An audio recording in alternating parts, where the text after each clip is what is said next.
எங்களுடைய மாவட்ட செயலாளர் கணேஷ் அவர்களுடைய மகனுடைய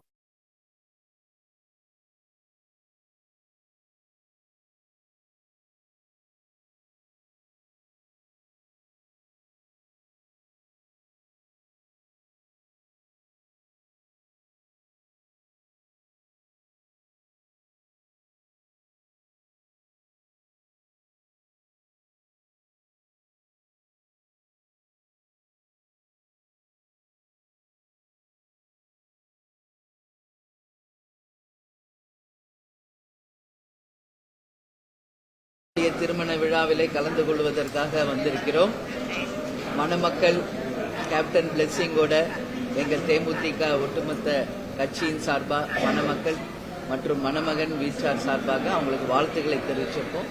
அவங்க எல்லா வளங்களும் பெற்று சிறப்போடு வாழ வேண்டும் என்று அவர்களை வாழ்த்தியிருக்கிறோம். ஸோ இன்னைக்கு விநாயகர் சதுர்த்தி இருந்தாலும் எங்கள் மாவட்ட செயலாளருடைய திருமண விழாவில் பங்கேற்கணும்னு சொல்லி வந்தோம், கலந்துக்கிட்டோம். ரொம்ப மகிழ்ச்சி. நீங்க எதுவும் கேள்வி கேட்கணும்னா கேளுங்க. அனைவருக்கும் விநாயகர் சதுர்த்தி வாழ்த்துக்கள். சரிங்களா? எங்களுடைய 2ஆம் கட்ட பயணம் வெகு விரைவிலே தொடங்கி இருக்கிறது. 5ஆம் தேதி 2ஆம் கட்ட சுற்றுப்பயணம் நாங்கள் ஆரம்பிக்க இருக்கிறோம். அது ஒரு 10 நாளைக்கு வர இருக்கிறது. அது எந்தெந்த ஊருக்கு எந்தெந்த தேதியில் வருகிறோம் என்பதை உங்களுக்கு தலைமை கழகத்திலிருந்து நாங்கள் அதிகாரப்பூர்வமாக அறிவிக்கிறோம். உள்ளம் தேடி இல்லம் நாடி எங்களுடைய கழக நிர்வாகிகள் தொண்டர்கள் சந்திப்பு. கேப்டனுடைய ரதம் வந்து மக்களை தேடி மக்கள் தலைவர் அப்படின்னு சொல்லி அந்த ரதம் இன்னைக்கு தமிழ்நாடு முழுக்க அனைத்து தொகுதிகளுக்கும் வந்து விட்டுருக்காங்க. மக்களிடையே மிகப்பெரிய ஒரு ஆரவாரம் வரவேற்பு இருக்கு. ஸோ வெகு விரைவில் திருச்சிக்கும் நாங்கள் வர இருக்கிறோம் என்பதை தெரிவிச்சோம். நீங்களும் அந்த பயணம் போயிட்டு இருக்கீங்க, எடப்பாடியும் போயிட்டு இருக்காரு. மக்கள் இரண்டு தரப்புக்குமே நல்ல வரவேற்பு கொடுக்குறாங்க. யார் பயணம் இறுதியில் வெற்றி பெறும்னு நினைக்கிறீங்க? அது நாங்கள் எப்படி சொல்ல முடியும்? அவரு வேற ஒரு ட்ராக்ல அவர் மக்களை சந்திக்கிறார். எங்களை பொறுத்த வரைக்கும் காலை நேரங்களிலே பூத் கமிட்டி மீட்டிங், நிர்வாகிகள் சந்திப்பு, BL2 அது மட்டும் கிடையாது.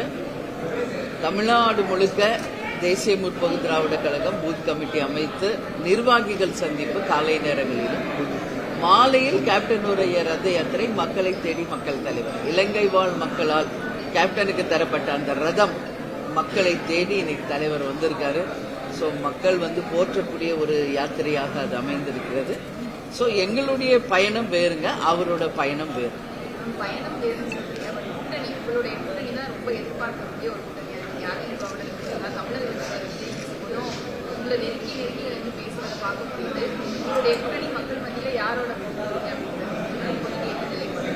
நான் தான் தெளிவா எல்லா பிரஸ் மீட்லையும் சொல்லிட்டு இருக்கேன். ஆல்மோஸ்ட் எவ்ரிடே பிரஸ் சந்திக்கிற ஒரே கட்சி தேமுதிக தான். ஸோ நீங்களும் ஒரே கொஸ்டின் தான் கேட்குறீங்க, ஒன்லி தட் வேர்ட் கூட்டணி. நான் பல தடவை அதுக்கு எக்ஸ்பிளனேஷன் கொடுத்துட்டேன். இன்னைக்கும் நீங்க திருச்சிக்கு வந்திருக்கு சொல்றேன். கூட்டணி அப்படிங்கிறது நிச்சயமாக தேசிய முற்போக்கு திராவிட கழகம் அங்கம் வகிக்கும் கூட்டணி மகத்தான வெற்றி பெற்று ஆட்சி அமைக்கும். அதுல எந்த மாற்று கருத்தும் இல்லை. அதோடு கூட இந்த ஜனவரி 9 நாங்க கடலூர்ல மாநாடு அறிவிச்சிருக்கோம். அந்த மாநாட்டிலே நீங்க தெளிவாக புரிஞ்சுக்கங்க. அந்த மாநாட்டில் நாங்க யார் கூட்டணி என்ன அப்படிங்கறது உங்களுக்கு கம்ப்ளீட் டீட்டெயிலோட உங்களுக்கு அந்த மாநாட்டில் நாங்கள் அறிவிப்போம். அது வரைக்கும் எங்களுடைய கட்சி வளர்ச்சியை மட்டுமே நாங்க போக்கஸ் பண்ணிட்டு இருக்கோம். ஸோ 9th வரைக்கும் கொஞ்சம் வெயிட் பண்ணுங்க. கூட்டணி ஆட்சி தான் அமையும் தொடர்ச்சியா சொல்லியிருக்காங்க, அதுக்கான வாய்ப்பு இல்லை. நான் பல தடவை அதையும் பிரஸ் மீட்ல நான் சொல்லியிருக்கேன். கூட்டணி ஆட்சியை தேமுதிக வரவேற்கிறது அப்படின்னு பல பிரஸ் மீட்ல நான் சொல்லியிருக்கேன். ஏன்னா அப்படி ஒரு கூட்டணி ஆட்சி வந்தா நல்லது. அதிகாரம் என்பது ஒரே மையத்தில் இல்லாம கூட்டணியில இருக்கும் அனைவருக்கும் அது பகிர்ந்து அளிக்கப்படும் பொழுது மக்களுக்கும் நாட்டுக்கும் இன்னும் சிறப்பாக செயல்பட முடியும். அதுல மாற்று கருத்து இல்லை. எனவே நாங்கள் வரவேற்கிறோம். அதுக்கு எதிராக பேசுறவங்க என்ன சொல்றாங்கன்னா 5 ஆண்டுகள் முழுமையா ஆட்சி செய்யறது சிரமம் இருக்கும், மக்கள் அதை ஏற்றுக்கிறதுல தயக்கம் காட்டுவாங்க அப்படிங்கிற மாதிரியான கருத்துக்கெல்லாம் வைக்கப்படுறாங்க. அது நடந்தாதானே தெரியும். இது வரைக்கும் நம்ம அந்த மாதிரி ஒரு ஆப்ஷன் இருக்கான்றதே பார்க்கலையே தமிழ்நாட்டில். வரும்போது அது செயல்படுத்தும் போது தான் அது தெரியும். வர்றதுக்கு முன்னாடியே நம்ம கருத்து எப்படி சொல்றது? அதனால இட்ஸ் a குட் ஆப்ஷன். மக்களுக்கு நாட்டுக்கு நல்லது நடந்தா வரவேற்கக்கூடிய ஒரு விஷயம் தான். கூட்டணி கட்சியிலேருந்து அழைப்பு தான் வந்திருக்காங்க மேடம், இதுவரை அழைப்பு தான் வந்திருக்காங்க கூட்டணி சேர்வது அந்த கட்சியிலேருந்து. தேமுதிகவை பொறுத்த வரைக்கும் எல்லா பக்கம் இருந்து எல்லாருமே எங்களோட நட்போடு பாசத்தோடு பழகக்கூடியவர்கள் தான் இன்னைக்கு தமிழ்நாடு முழுக்க அனைத்து கட்சியும். ஆனா அந்த கூட்டணின்ற வேர்டுக்குள்ள நாங்க இன்னும் போல. நாங்க மறுபடியும் சொல்றேன், ஜனவரி 9 தான் அதுக்கான விடை. புதுசாக கட்சி ஆரம்பிக்கிறவங்களும் சரி, ஏற்கனவே கட்சி நடத்திக்கிறவங்களும் சரி, கேப்டனை அவங்களுடைய அடையாளமா முன்னெடுக்கிறாங்க. அது அவங்களுடைய சுயநலத்துக்காக சொல்லி பாக்குறேன். கேப்டன் புரட்சி தலைவர் எம்ஜிஆருக்கு பிறகு புரட்சி கலைஞர் கேப்டன் தான் மக்கள் தலைவர் என்பதை இந்த உலகம் ஏற்றுக்கொண்டிருக்கிறது. அதனால நிச்சயமாக கேப்டன் அப்படின்ற ஒரு வேர்டு சொல்லாம யாருமே பேச முடியாது. அதனால இன்னைக்கு வருபவர்கள் கேப்டனை பத்தி பேசுறாங்க, அவர் மக்களுக்கு செய்த நல்ல விஷயங்களை பற்றி பேசுறாங்க, அவரோட மனித நேயத்தை பத்தி பேசுறாங்க, நிறைய விஷயம் இருக்கு.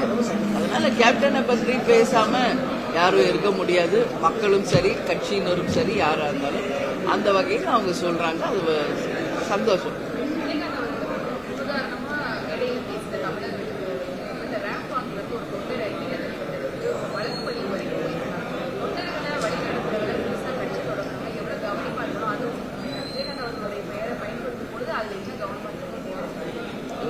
கேப்டனை பொறுத்த வரைக்கும் 2005 கட்சி ஆரம்பிச்சு மாபெரும் ஒரு மாநாடு இன்னைக்கு வரைக்கும் ஒரு சரித்திரமாக இருக்கு.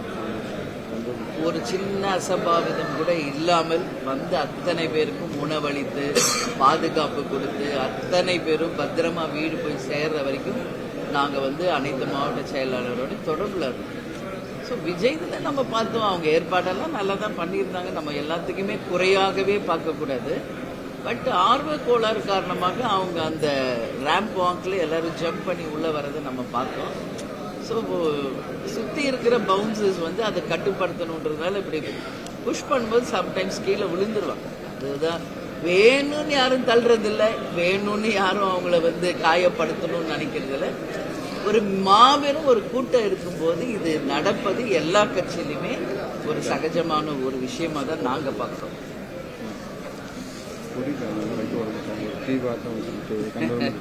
எங்க மாவட்ட செயலர் கம்ப்ளைண்ட் கொடுக்கறாருங்க, கொடி பிளெக்ஸ் வைக்கிறதுக்கு போலீஸ் அனுமதியே மறுக்கிறாங்க.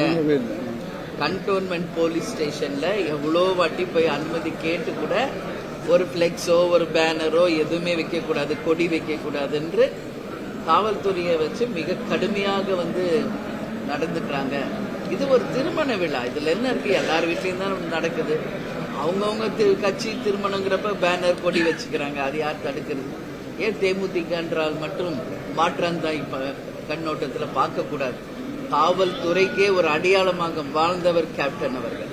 அதனால தேமுதிகன்னு ஒரு நியாயமான கட்சி, இது மக்கள் கட்சி, சரிங்களா? அதனால நாங்க ஒரு பேனர் கொடி வச்சா அதனால யாருக்கு எந்த அசம்பாவிதம் நடக்க போகுது? ஏன் இன்னைக்கு மேரேஜ் முடிஞ்சிருச்சு, அப்புறம் எடுத்துட போறாங்க அவங்களே.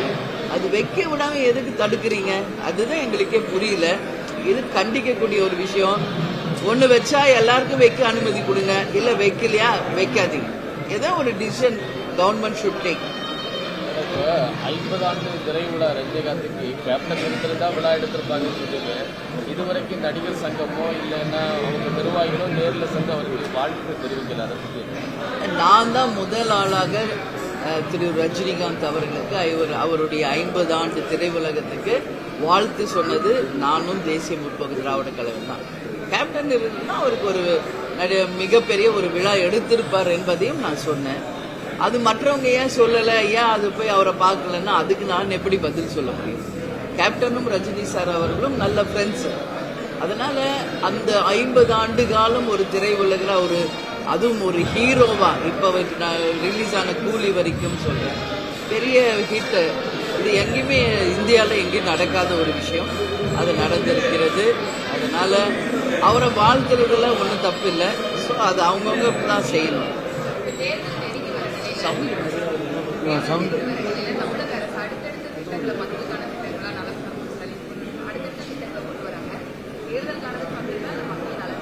இல்ல, அவங்க தேர்தலுக்கு வருவதற்கு முன்பாடுமே நிறைய வாக்குறுதிகளை கொடுத்திருக்காங்க.